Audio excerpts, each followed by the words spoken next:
Hello and welcome to another edition of D&D Stories. I am your host Rob from the channel Performance Check, and this is the show where I regale you with tales that are told from the old hit role-playing game Dungeons and Dragons, and sometimes Pathfinder, particularly about the time when something cool happened.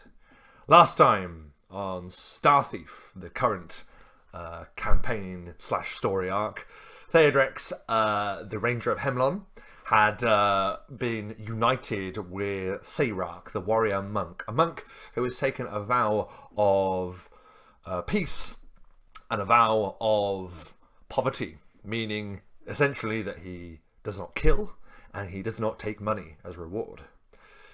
The two of them have been united to essentially investigate a particular guild within the Imperial capital state known as Aldarium, in particular the sovereign city, the floating city known as the Impirial.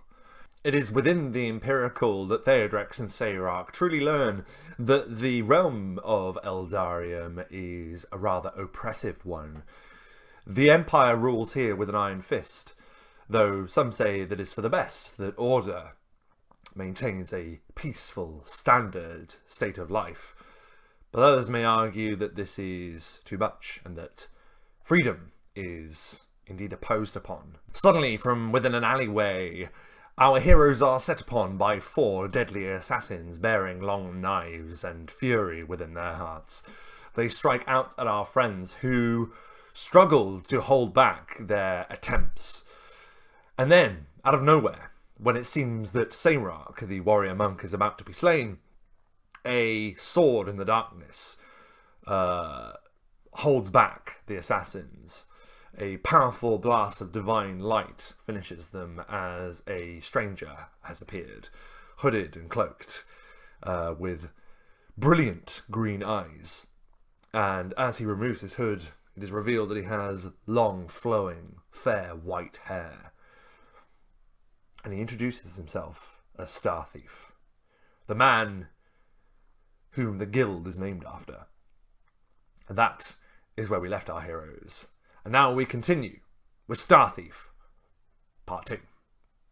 Our heroes have been escorted by this Starthief to the Starthief Guild headquarters. These headquarters are situated within, conveniently, the Court of Guilds, which is one of the main plazas within the Impirial. From here you can see much of the city as it is sort of tiered in traditional fortress fashion. At the very centre of the Impirial there is a huge tower. A tower that is said to house a vital and precious magical item. We will get to that later. For now, our heroes find themselves in a long hall, and they see covering the walls are banners depicting the guild's sigil. It is a hand facing forward, a palm, with a symbol of a star in its centre. Starthief. You know, it's fairly simple, but it does the job. It's a good symbol. Good marketing, as you might say. Guild marketing. That would be a really interesting idea for a game, actually. Or is it? Who knows? Maybe it could be awful. Someone run that game and then tell me how it goes. That would be awesome. Anyway, our heroes are within Starthief Guild headquarters.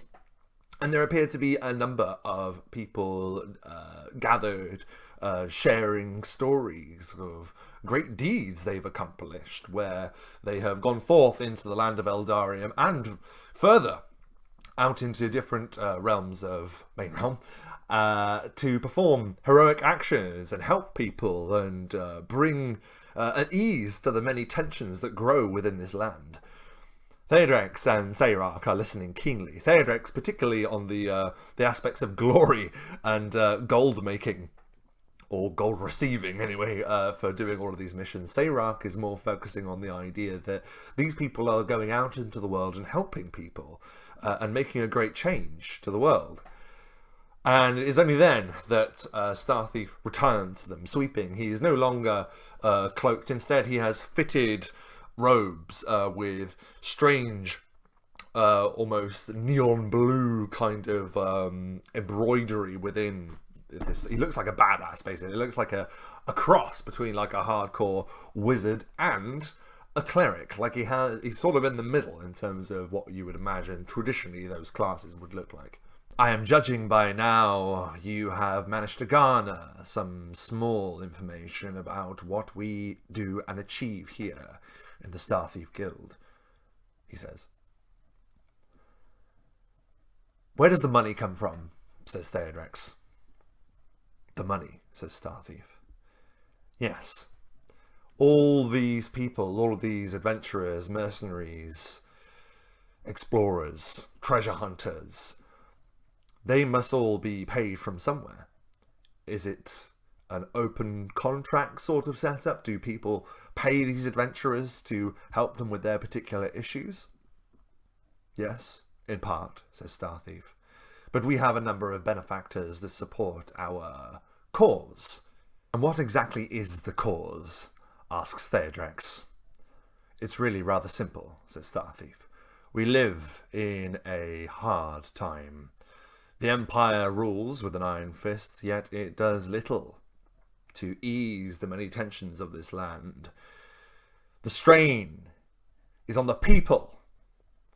And so, here at Starthief, we find it only right that we do what we can to help those of this realm and others. We perform missions, we help those in need. We, of course, accept payment, but the priority is to ensure that we help the people of this land, because those that rule it do not. Well, this is all very benevolent of you, replies Theodrex, but I'm afraid to inform you that the world is a harsh and terrible place, and everyone needs to learn to make their own way. It's just a fact of life. Indeed, replies Starthief. I find that a surprising philosophy to be shared by a man who campaigned against the forces of the Sacred Dusk, was it, in Orenthale? A man who fought against devil sorcery to defend the people of Ireland. I do find this, I repeat, a strange philosophy to be shared by a man who has sacrificed so much for others. Theodrex's expression changes completely on realizing that this Starthief knows who he is. Seyrak the monk is looking at Theodrex in a different light. He had not thought that this bedraggled drunk of a ranger came with such prestige. Starthief smiles. Of course I know who you are. I've done my research, and to be frank, it is surely providence that a figure of great change such as you arrives at a time as stressful as it is now. There is an expression, flattery gets you nowhere in this world. Well, dear viewers, this does not apply to Matt, who plays Theodrex of Hemon. Simply because, as I've said many times before, one of the greatest rewards for a player is to operate within a world within Dungeons and Dragons and have people recognize them, have people understand that these characters have gone through trials and tribulations, often for the sake of others.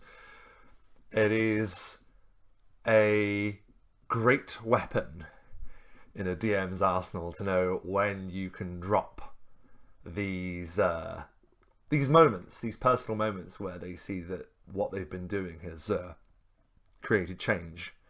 Particularly when you want to encourage your players to, take a particular adventuring hook to make something interesting, to make something compelling. Make them want to see what this Starthief is about. So, Theodrex is listening. This man knows what he's doing and clearly has a proposition for them. If both of you would have it done, I would like to induct you into the Guild of Starthief. Then you will travel as you wish, freely, committing great deeds to the pages of history, to liberating those that are oppressed, to helping those in strife, you will be paid a regular tribute at regular intervals. Knowledge of doing a good deed will be payment enough, says Seyrak. I cannot accept any payment from any order or cause that would have me operate for them. Starthy smiles. Well, at least you will accept food and shelter. I respect that one such as you must have taken many vows in your time. Seyrak seems pleased by Starthief's answer. TheWriter points towards the monk and says, I'll take his share, I don't mind. Starthief smiles. Indeed. As I say, you are free to operate in whatever method you may choose. Judgment lays within your hand how to deal with any situation. We do ask, however, that if you are conducting yourselves in our name, that after helping those and after providing the benefits of the Starthief Guild to all in Eldarium and indeed in Main Realm, you use this. And he reaches into his robes and he pulls forth a long steel cylinder, about that long. Into it is carved the symbol of Starthief, and there is one solitary button in the middle of this sort of, almost like a scepter, but it's like perfectly cylindrical. When you have committed great deeds and when you have helped people, we here at the Guild wish for you to raise this into the sky and press this button. Why? Says TheWriter. It will allow all who see its effects to understand that it was our work that helped them. So you merely wish for everything we do to be credited towards the Starthief Guild. Indeed. And by throwing our symbol into the sky, people will learn to flock behind such a banner when times become more difficult than they already are. TheWriter's eyes narrow at that remark. Let me show you. Starthief takes the silver cylinder thing and lifts it into the air and presses the button. And essentially it's a mixture of dancing lights and prestidigitation that launches sort of magical lights into the air, and it glitters, forming the symbol of Starthief, the hand with the star in its palm, a hand hovering above them like that. Essentially, this symbol is like the bat signal, but for the Starthief Guild. So all can see that their influence is present. It is important, very important, that the will and belief of the people are behind us. We derive our power from recognition. Your power, says TheWriter. All will be revealed in time. For the moment, go, do good, and help those within this realm. So, TheWriter and Seyrak begin to prepare. They begin to prepare to leave and to head out into the world to find some form of quest or deed that they can do to start earning some money and to start earning this recognition for the Starthief Guild. It is as they are about to leave, TheWriter turns and says, one last thing. What's your name? Starthief looks at TheWriter with those brilliant green eyes and smiles. My name is not important. What is important is the moniker of Starthief and the idea that it represents. Very well, says TheWriter. And there's obviously an air of very real suspicion, but TheWriter does not mention it. He looks to Seyrak and says, I'd ask if you were ready, but really, you don't have anything to get ready. I am always ready, says Seyrak. Let's go. And so, our heroes go forth into the streets of Eldarium. The streets of the Impirial, rather. And they decide to get their bearings. First of all, they wander through the different streets and they see market stalls, and the further into the city, the centre of the city, the richer it sort of gets. As I mentioned before, it's sort of like a tiered kind of city. So the higher up you are, there's like the noble quarter and the merchants district, and then as you get like further down, then you get more of the suburbs, and not so much slums, because this is quite a wealthy area, but there are, on the very outskirts, there are sort of really hard done by people that live in poverty, and they're sort of like the working class that kind of work towards upholding the society that the richer and more affluent people sit upon, as it were. And so our heroes begin the conversation of what they're going to do. Once they've got sort of the layout of the city, Theodrex looks to Seyrak and says, it is interesting that he knew who I was.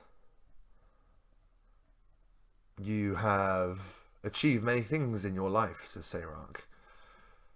That is something to be proud of, is it not? It is, said Theodrex. But don't you think it's a little strange that we're set upon by assassins, and then immediately this man who knows who I am shows up? I think perhaps it may be fate, says Seyrak.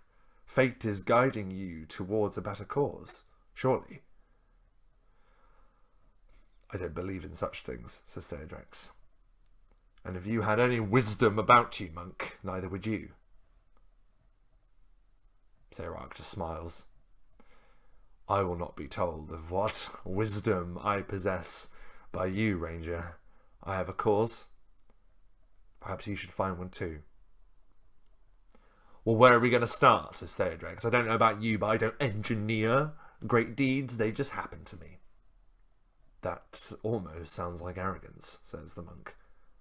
Well, it's just the truth. It's just what's happened to me, okay? I always end up in these situations, and I have to do my best to work them out, or help, or, in some cases, ignore them.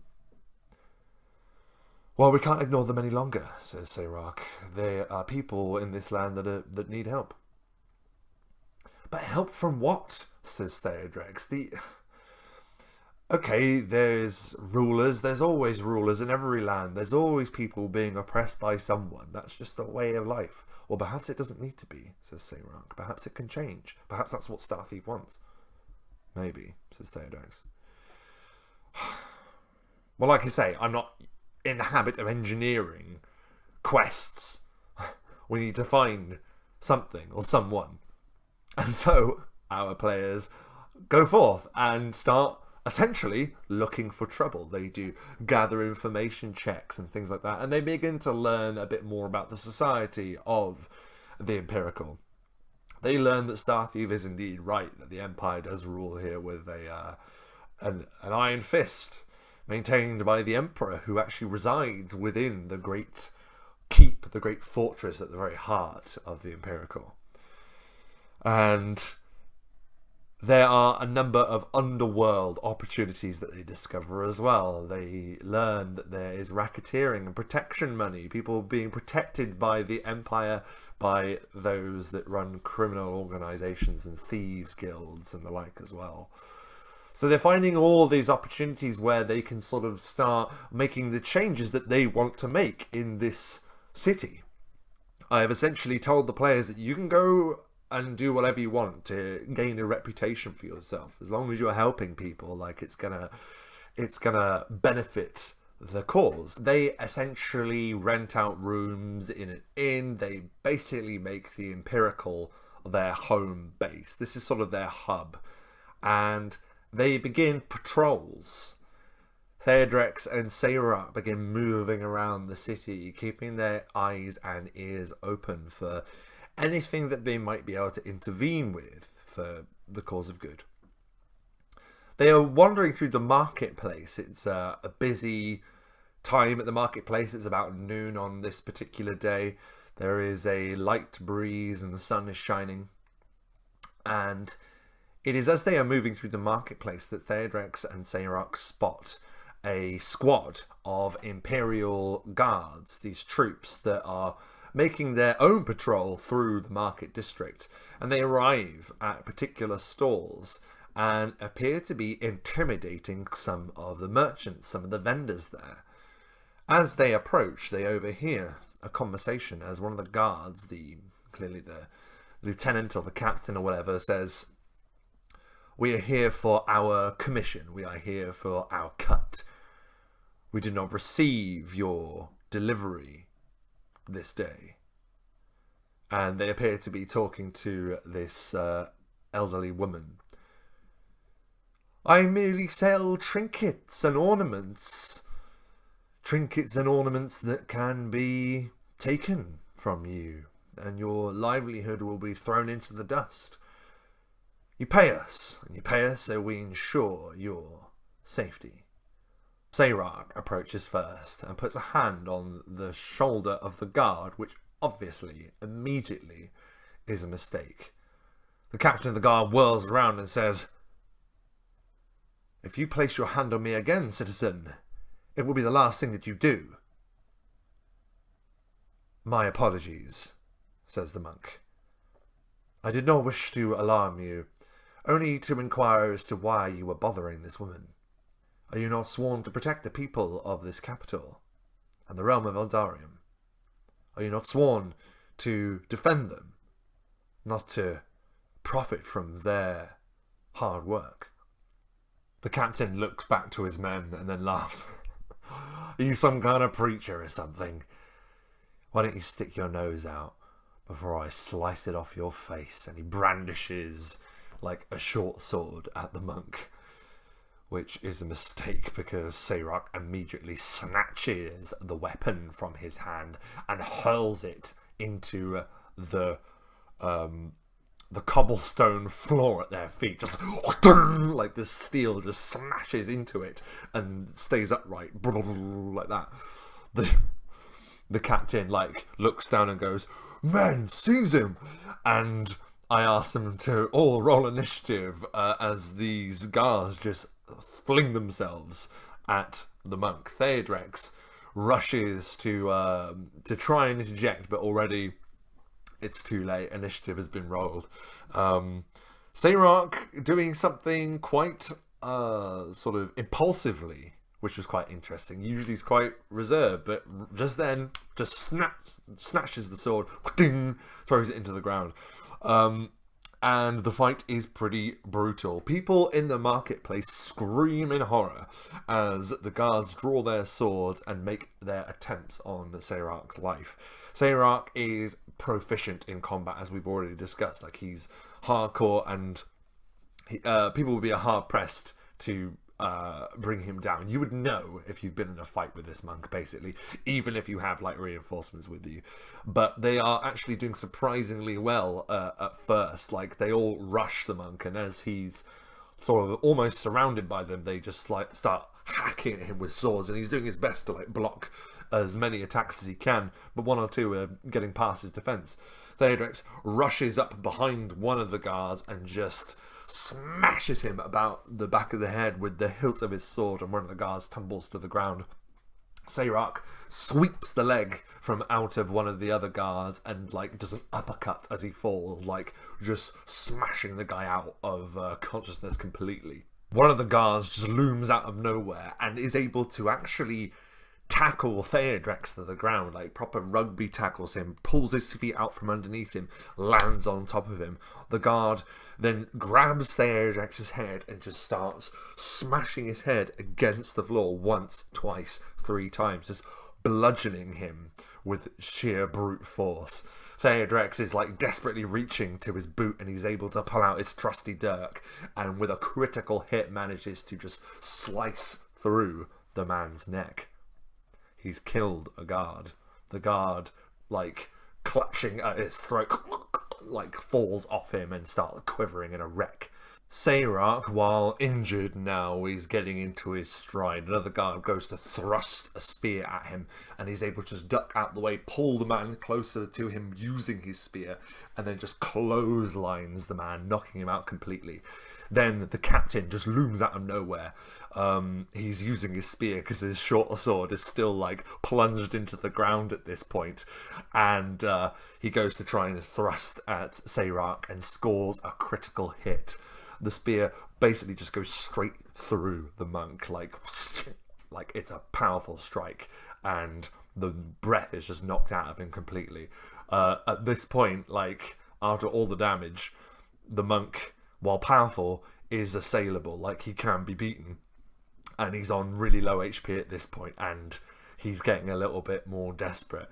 Noticeably, TheWriter is still going for lethal attacks. Seyrak is trying to still knock these guys out, like he's sticking to his vow. And as the commander, like, rushes towards him, he's able to duck once again beneath one of these spear thrusts, grabs the man's head and drives it into the pommel of the sword that is embedded into the ground. There is a nasty crack as the captain's head just fucking against this pommel. Pardon my French, by the way. But it's brutal. It is brutal. And soon the dust clears and the battle is over, and TheWriter is, like, panting in horror. Like, TheWriter nearly got killed as well. He was nearly beaten to death on the ground by the guard. TheWriter isn't looking good. Seyrak is basically on death's door at this point. TheWriter pulls himself to his feet and says, "What do you think you're doing?" The monk goes to answer, but his eyes widen in horror. Seyrak is clutching the side of his chest when he sees one of the guards rising up from the floor behind TheWriter and stabs the ranger in the back. TheWriter drops to the ground. I think at this point, like, he's on, like, 2 HP or something. Like, he's nearly killed outright, but he's still up, but just. TheWriter just rolls about and just grabs hold of the guard and just stabs him hard in the chest. And the guard drops to the ground. The ranger rounds on the monk, and angrily he yells, "You see, this is what happens when you don't finish the job!" The monk is looking horrified, looking down. Half of the guards have been killed, obviously by TheWriter's hand, but it was Seyrak that started that fight. They were guards, TheWriter. Even you must know that you can't say. "I don't care," says TheWriter, yelling, like, at the top of his lungs, as, like, the crowds around them who have run away are sort of, like, looking horrified from, like, the outskirts of the courtyard. "I don't care. They were going to kill us. It was us or them." And Seyrak just doesn't know what to do. Like, he looks absolutely horrified. This monk that is usually so composed has found himself in this really chaotic experience and has kind of been the cause of the outburst in the first place. And then he staggers. He is really badly wounded. Both of them are badly wounded. TheWriter on a couple of HP, so Seyrak. TheWriter says, "We need to split up. We need to just get out of here. More will arrive soon." And Seyrak does something that me, as a DM, I did not see coming. Grabbing the scepter from TheWriter, it's sort of like in his belt. He just grabs it out of his belt and fires the Star Thief symbol into the sky above the chaos, above the aftermath of the battle. TheWriter just looks up as this hand of light erupts into the sky with the star in the palm. What have you done?" says TheWriter. The monk says, "It is better. At least some good can come of this. People will know that you cannot simply use your authority and power to take advantage of those less fortunate." TheWriter is just shaking his head and just backs away and just runs off into the into an alleyway and disappears. Seyrak turns and sees more guards arriving, and clutching his chest, he begins to like limp away. But even a wounded monk, the movement speed, just he's gone. Night is gradually falling, and it is then that we see Theodrex arrive back at the Star Thief Guild headquarters. He has decided that he is going to go straight to the headquarters to try and explain why this symbol was just fired over the scene of a crime. Rather than helping someone, this symbol is now associated with something that was chaotic and something that resulted in the death of guards, no matter how greedy and corrupt they are. Theodrex bursts through the door and he says, "I need to find Star Thief. I need to see Star Thief." And Star Thief is walking slowly down a set of stairs, his long white hair wafting behind him as he does so, and he comes to a stop before Theodrex, still looking calm, still looking serene. "You have returned, Ranger. It is rather soon." And indeed, that was me as the DM saying, "This is rather soon, you're back here quite soon." I expected them to go out and, do a few missions, a few side quests, But no, they were straight back within like a day or so, and it had gone badly wrong. And that is just what happened. This wasn't something I planned for, just something that the players had chosen to do went badly, badly wrong. And it was thanks to their actions that now this guild, instead of being heralded as this, cause of change and goodwill, is now linked with a crime within the streets of the Impirial. And Theodrex explains. He explains this to the Star Thief. And the strange white-haired man's eyes raise slightly as he is told this information. And he says, "Were you seen?" "Yes," says Theodrex, "we were seen. There was an entire crowd of people there." "Where is your friend?" "I don't know. He was wounded and he ran in an opposite direction, I think. I just thought the best thing to do was just to get out of there. And I needed to warn you. I'm going to be honest with you, Star Thief. I do not trust you. But I do understand that nothing that you said was anything to do with killing guards in the street. But it just happened. It was us or them. You need to believe me." "I believe you," says Star Thief. "It is not as dire as you may think." Once again, suspicion arrives at Theodrex's doorstep. He thinks, and then says, "How do you mean?" "I had meant to wait before explaining this to you. But the Star Thief Guild is merely a means to an end." "What end?" says Theodrex. "I am sowing the seeds within the hearts and minds of all that live within this city and all that live within this realm. Change has to come. The Empire, it must be stopped." "Stop," says Theodrex. "How?" "We need to show everyone that there is a better way." "Killing people in the streets," says Theodrex. "No. But from what you described, these guards were... well, they were corrupt. And everything corrupt within this land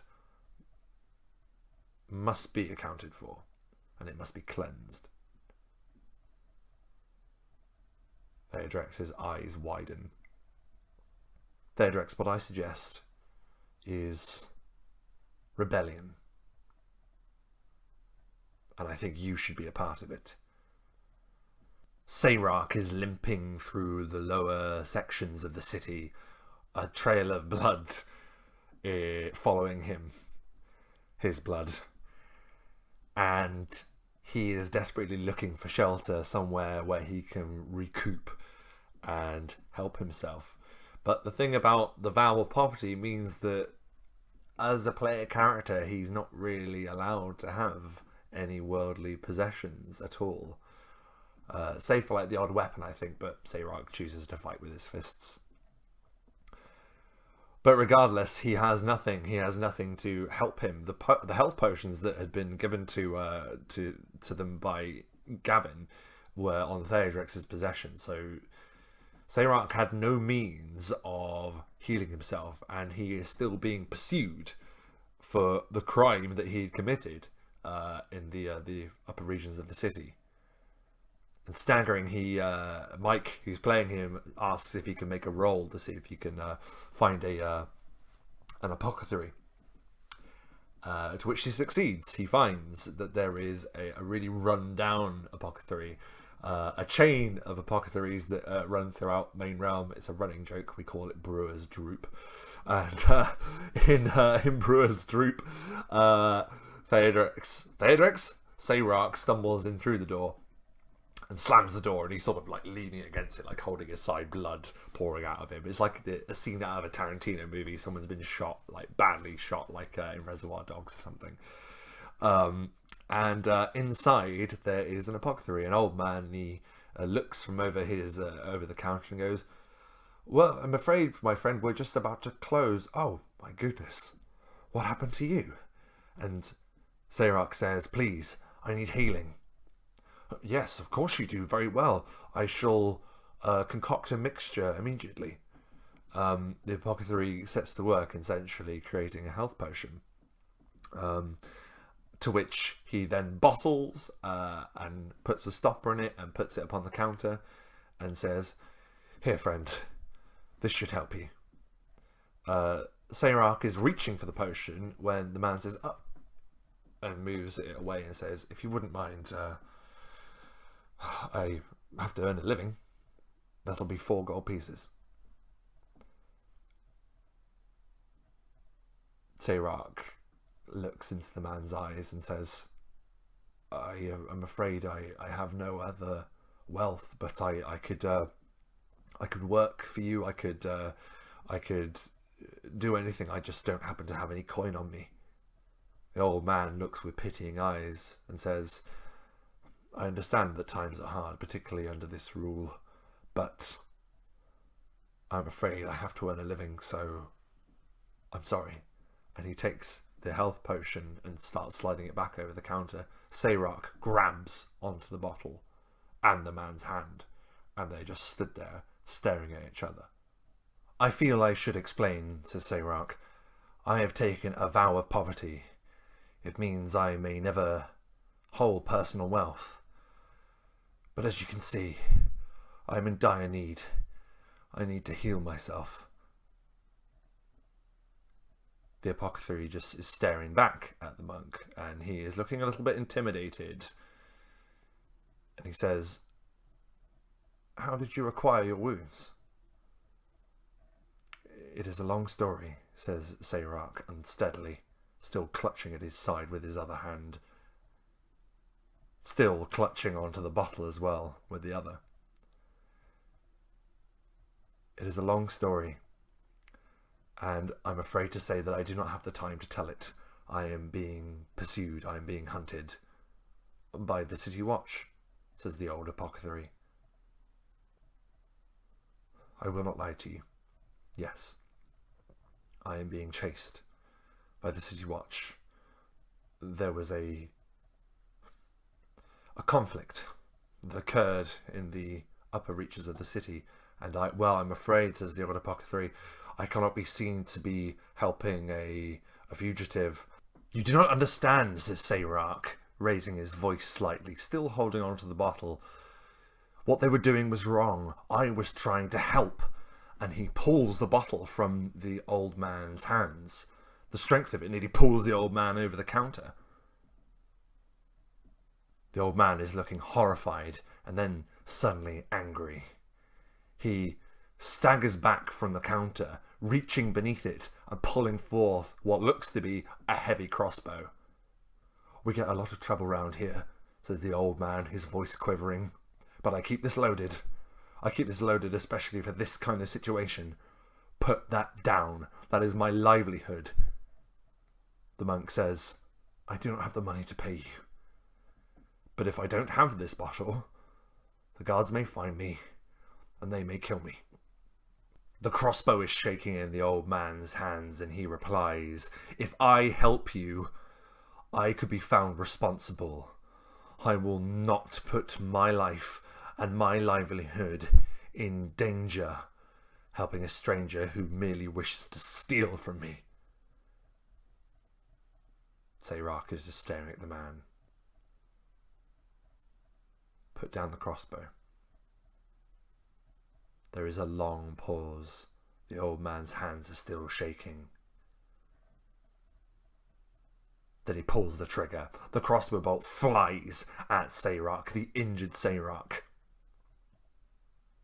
But the monk is able to display something that he had recently acquired, thanks to a new level up. As the crossbow bolt flies towards the monk's chest, he reacts lightning fast and brings his hand across his body, deflecting the crossbow bolt out of the air. The man behind the counter looks terrified as the monk, purely in a reactionary move, hurls himself into the air and triple bicycle kicks the old man back into the shelves upon shelves of ingredients that stand behind his counter. The old man receives one kick to the chest, one to the throat, and one directly to the face. Mechanically, Mike had rolled a critical hit for his first two attacks, and then a fumble for the last. This monk is incredibly powerful. This monk could punch through concrete, and Mike made it clear that he wanted TheWriter to be punching at full efficiency, not holding back. There is a loud crack as the third kick, connecting with the old man's face, pushes his head back so far his neck audibly snaps. Ingredients and potions fall off the shelves, smashing onto the ground. And then there is silence. And that is where we're going to leave this edition of D&D Stories. The campaign, in its early stages, has already fallen into chaos. Sometimes things just don't go the way anyone wants. And now our heroes are going to have to deal with the fallout of their actions. Join us next time on another exciting edition of D&D Stories. Keep gaming. Thanks for watching. Be sure to check out the D&D Stories Facebook, Patreon, and t-shirts on Redbubble. Keep gaming!